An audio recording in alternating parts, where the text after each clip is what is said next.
It's expected to generate more than $1.8 billion in economic impact and transform blocks of the city of Detroit. I can't wait for it to actually come to fruition, Yes. But our plans to create that new arena district running into roadblocks. 7 Action News reporter Kim Russell, she was there as developers talked to council members. She joins us now from our downtown studio. Kim, what is causing the holdup right now? Well, there are two things going on here. For one, Olympia Development said it wants to do this right. So today, it announced changes to its plan. Plus, there are some flat-out disagreements between council's planning and developers. Olympia Development announced to City Council what it calls improved plans for the new Red Wings Arena and the District Detroit. One, it wants to restore this eyesore. The historic Eddystone Hotel will become affordable and market-rate housing. The homes will overlook a newly designed park next to the arena, similar to Campus Martius. It's the best thing that could ever happen. The idea of new residents and a safe gathering place invigorates the owner of neighboring Harry's Bar, but he doesn't like what he hears about one issue holding the project up.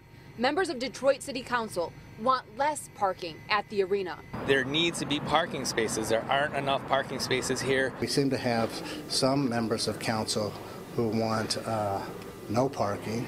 Richard Heaps is a consultant for Olympia Development. He says they've already decreased the number of parking spots.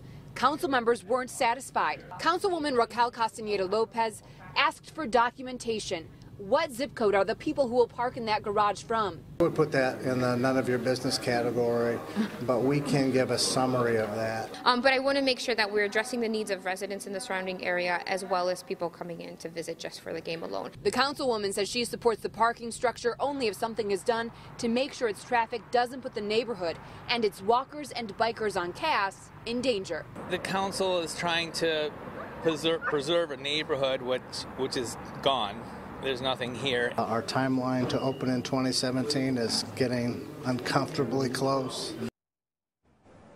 So what is next? Council asked developers to answer some questions.